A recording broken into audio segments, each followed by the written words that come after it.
The night my wife abandoned me in front of 300 investors, she kissed another man under the chandelier of our own hotel ballroom, then handed me the microphone and told everyone I was emotionally unstable.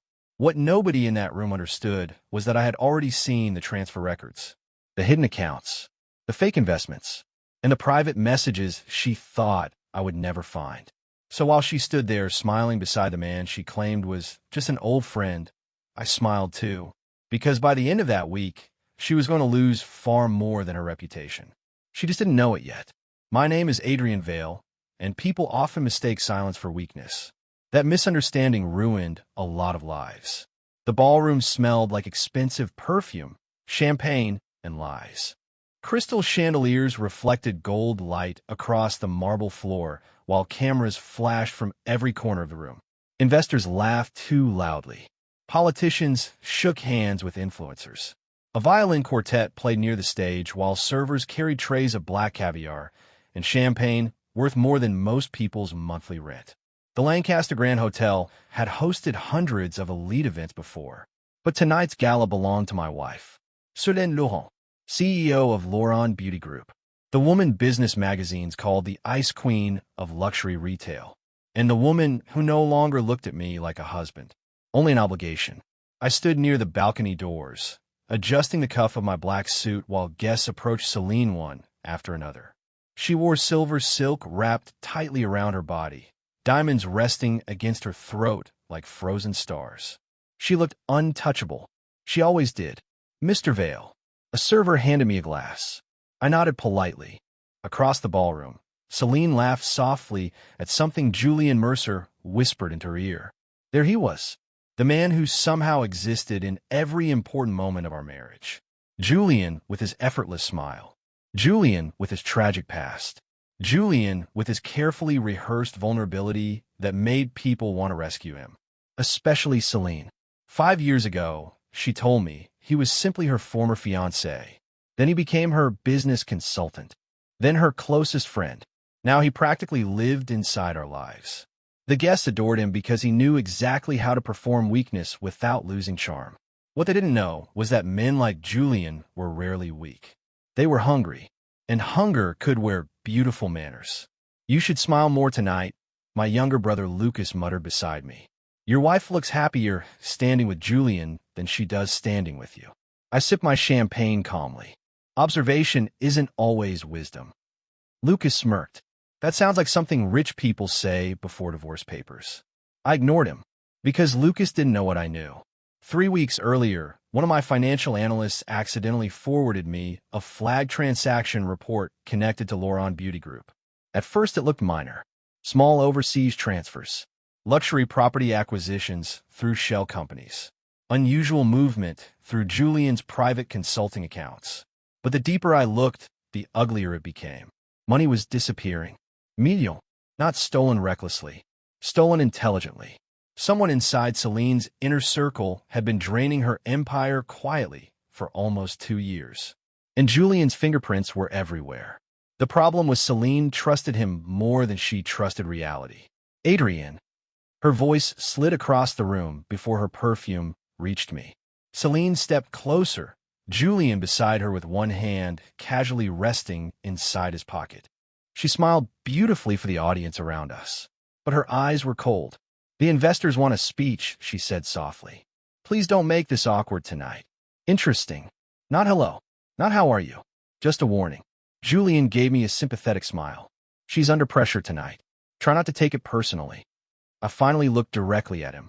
His tie cost nearly $10,000. His watch was custom Swiss. And yet 6 years ago, he supposedly went bankrupt after a failed tech startup. Funny how poverty disappears around rich women. I never take dishonest things personally, I replied. For half a second, Julian's smile flickered. Selene noticed. Her jaw tightened slightly. There you go again, she whispered, always trying to create tension. No, I was observing tension. There was a difference. An hour later, Selene stood on stage beneath the giant gold Laurent logo while cameras flashed around her. She delivered her speech flawlessly. Confidence, elegance, power. The audience worshipped her. And honestly, part of me still did too. That was the humiliating truth. Even after months of emotional distance, even after nights where she barely spoke to me, even after watching her prioritize Julian again and again, I still remembered the woman who used to sit beside me eating noodles at midnight while helping me build my first investment company from a tiny apartment. Back then, she used to hold my hand like she was afraid the world would steal me. Now she barely touched me unless cameras were watching. And finally, Selene announced smoothly, none of this success would have been possible without the support of the people closest to me. The audience applauded. Then she looked toward Julian. Not me. Julian. He reminded me that loyalty matters more than pride. The applause grew louder. Something ugly twisted quietly inside my chest. Not rage. Not jealousy. Recognition. Because humiliation becomes very clear once you stop making excuses for it. Then came the moment that changed everything. A journalist near the front raised her hand. Ms. Laurent, there have been rumors about instability inside your marriage and company leadership. Any comment? The ballroom fell silent. Selene laughed lightly. Elegant. Controlled. Cruel. People misunderstand Adrian sometimes, she said into the microphone. He's brilliant but emotionally intense. Stress affects him deeply. A few nervous laughs spread through the room. My fingers tightened around the champagne glass. Then Julian stepped beside her and gently touched her arm like some noble protector. She's been carrying a lot alone lately, he added quietly. That was when I understood. This wasn't accidental humiliation. It was coordinated, carefully staged. They were preparing public perception before something bigger happened. And suddenly all those hidden financial transfers made horrifying sense. Someone planned to shift blame onto me.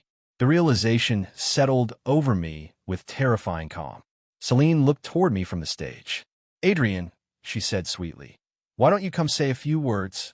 Every eye in the ballroom turned toward me. She wanted me emotional, defensive, unstable, a man easy to discredit later. Instead, I smiled, slowly.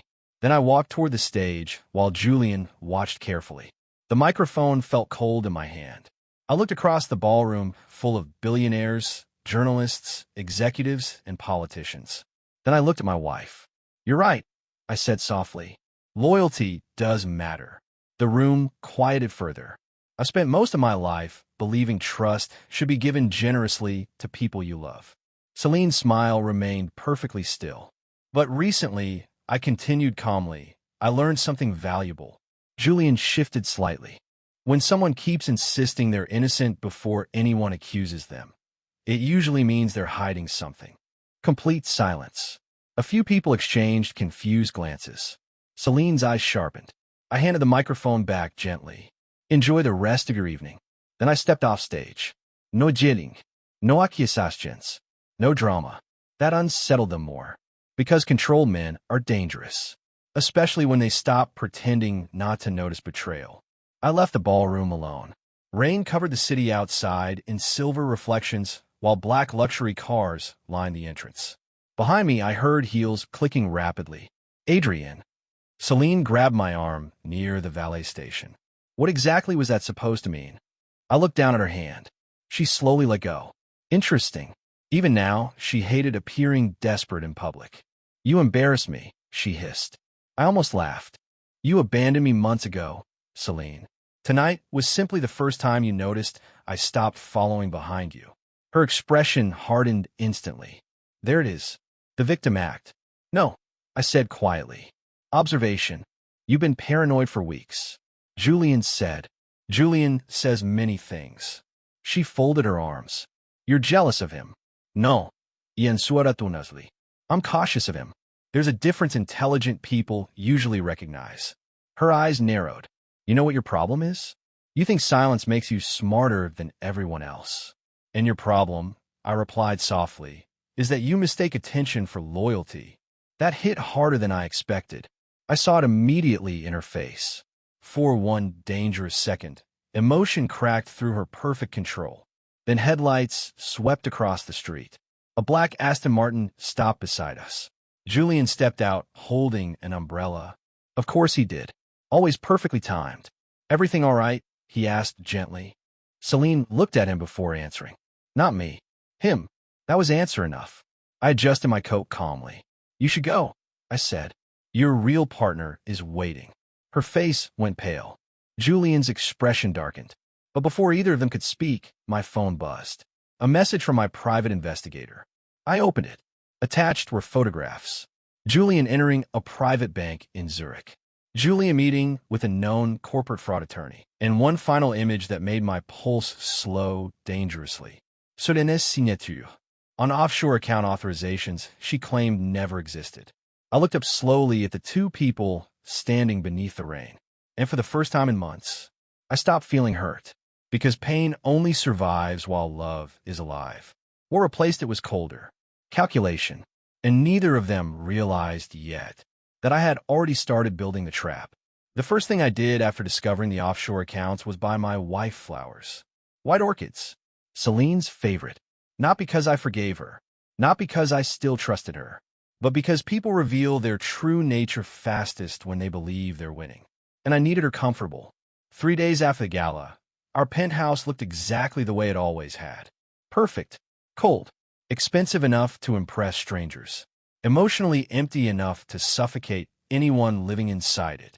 Rain crawled slowly down the glass walls overlooking Manhattan, while Selene stood in the kitchen scrolling through financial reports on her tablet. She didn't look up when I entered. You disappeared after the gala, she said flatly. I had work. You embarrassed me in front of investors. I loosened my tie calmly. You already said that. Finally, she looked at me. Her expression carried the familiar irritation of someone no longer used to being challenged. You've changed lately. No, you've just stopped controlling the narrative. That annoyed her more than shouting ever could. Because emotional people know how to fight anger. They don't know how to fight composure. Her gaze shifted toward the flowers sitting beside the marble island. Confusion flickered briefly across her face. For me, you like orchids. A strange silence settled between us. For a second, she almost looked guilty. Then her phone buzzed. Julian, of course. Her expression softened instantly as she read the message. That softness used to belong to me. Funny how grief can become exhaustion when repeated enough times. I have a board dinner tonight, she said casually. Julian's coming. You don't care. I care about important things. She studied me carefully, trying to understand why I wasn't reacting anymore. People become uncomfortable when manipulation stops working. That night after she left, I sat alone in my office overlooking the city skyline while Ethan Cole slid a folder across my desk. Ethan had worked security intelligence for one of the largest hedge funds in the country before I hired him years ago. He trusted evidence more than emotions. That's why I trusted him. You were right about Mercer, he said. I opened the folder slowly. Inside were photographs, transaction reports, casino records, and private debt agreements. Julian Mercer owed dangerous people nearly $11 million. Luxury gambling circles, underground investment syndicates, private lenders connected to organized financial crimes. And worst of all, he had been using Lauron Beauty Group as collateral without Selene realizing it. Ethan leaned back in his chair. He's drowning. How long? About 18 months. I stared at the documents quietly. So that was it. Not love. Not destiny. Survival. Julian didn't need Selene emotionally. He needed access to her empire. And Selene. Ethan hesitated slightly. She signed several authorizations connected to his shell companies. Knowingly, that's unclear. I closed the folder.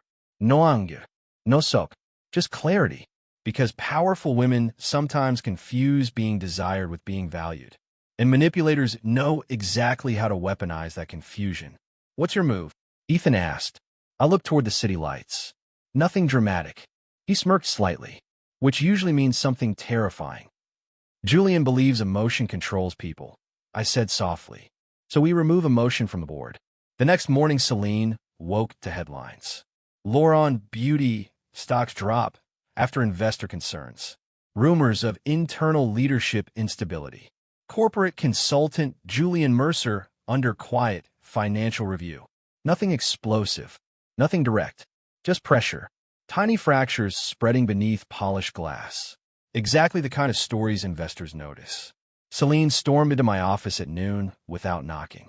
You leaked information. I didn't glance up from my laptop. Interesting accusation. Don't play games with me, Adrian. Games require uncertainty. I already know what Julian is. Her face tightened instantly. You're obsessed with him. No. Irreplaceably. I investigated him. Silence. That hit harder. Because deep down, she had never bothered to. He's helped this company more than you realize, she snapped. Has he? I slid a single paper across the desk. One offshore transfer. $3 million. Signed through one of Julian's consulting subsidiaries. Her eyes moved across the page, then sharpened defensively. That proves nothing. Correct. I opened another file, then another, and another. Each one linked quietly back to Julian. By the fourth document, her breathing changed slightly. Not panic yet, but destabilization. You went through private financial records? I went through my wife's collapsing empire. Her jaw hardened. You think you're protecting me? No, I said softly. I think I'm protecting what belongs to me before someone destroys it. That made her freeze. Because for the first time in years, I sounded dangerous. Not loud, not violent, just impossible to manipulate. She looked away first. I have a meeting. Of course she did. Running away always feels easier before consequences become real. The moment she left, Ethan called. She went straight to Mercer. Expected. You want surveillance maintained? Yes. An hour later, video footage arrived from the private restaurant downtown. Selene sat across from Julian inside a secluded VIP booth. At first, she looked angry, questioning him, pushing. Good. Then Julian touched her hand, and everything changed. His entire performance shifted into wounded vulnerability. I watched silently as he lowered his gaze, spoke slowly, leaned closer. Classic emotional inversion. Manipulators never defend themselves first. They make you comfort them. Within minutes, Selene's posture softened. Then came the tears. Not his. Hers. Julian reached into his jacket and handed her something. Medical documents. Interesting. Ethan zoomed the footage. Fake neurological scans. Stress-related cardiac disorder. I almost smiled. Beautiful move. Julian was creating fragility. Because sick men become difficult to abandon. Especially for women addicted to saving broken people. She bought it, Ethan muttered. Yes. You sound unsurprised. I know my wife. And that hurt more than I expected. Not because she believed Julian, but because she wanted to. That evening, Selene returned home emotionally exhausted. I was in the library pouring whiskey when she entered. You investigated a sick man, she said quietly. There it was. Exactly as predicted. Is that what he told you? He's under enormous stress. So are the investors he's stealing from. Her eyes flashed. You don't know that. I know he's manipulating you. And you're controlling, she fired back immediately. You always act calm like everyone else is stupid. I took a sip of whiskey slowly. Not everyone. That's silence again. God, she hated silence. Because silence forced people to sit beside truth. You think you're morally superior? She asked bitterly. No, I just noticed patterns. She laughed sharply. You know what your problem is? You never fight for me. Interesting. Fight who? Anyone, she snapped. You just watch everything happen like none of it matters. I stared at her quietly for several seconds, then finally spoke. You mistake emotional chaos for love. Her expression flickered. You think Julian fighting for your attention means he values you. But desperate men protect resources, Selene, not people. Her face went cold instantly. You're unbelievable. No, I said softly. Just observant. She turned to leave, then stopped near the doorway. For what it's worth, she said without looking at me, Julian was there for me during the years you buried yourself in work. There it was. The justification. The emotional loophole. I nodded slowly. And where exactly was he before you became a billionaire? She didn't answer. Because some questions terrify people more than accusations. That night, I received another report from Ethan. Julian had moved money again. Large amounts. Fussed. He was panicking. Good. Pressure creates mistakes. But what interested me more wasn't the money. It was the woman entering his penthouse at 2:14 a.m. Tall brunette. European. Known connection to high-level escort networks used for corporate blackmail operations. Now things were becoming interesting. The next afternoon, Selene hosted a luxury skincare launch at the Imperial Crown Hotel. Celebrities, influencers, media, everything polished to perfection. I arrived late intentionally. The moment I entered the ballroom, dozens of cameras turned toward me, and immediately I saw Julian standing beside Selene with his hand resting lightly against her back. Possessive, public, calculated. The audience noticed too. Whispers spread instantly. Are they together? What about her husband? Poor Adrian. Poor Adrian. If only they knew. Selene spotted me near the entrance. For a brief second, guilt crossed her face. Then Julian leaned toward her and whispered something. The guilt vanished. Fascinating. He was regulating her emotions in real time now. Dangerous level of psychological dependency. I walked calmly toward them. Julian smiled first. If the story made you feel something, leave a like. Not every story is meant to comfort you. Some are meant to follow you. And if this one stays with you, subscribe, because the next one goes even deeper.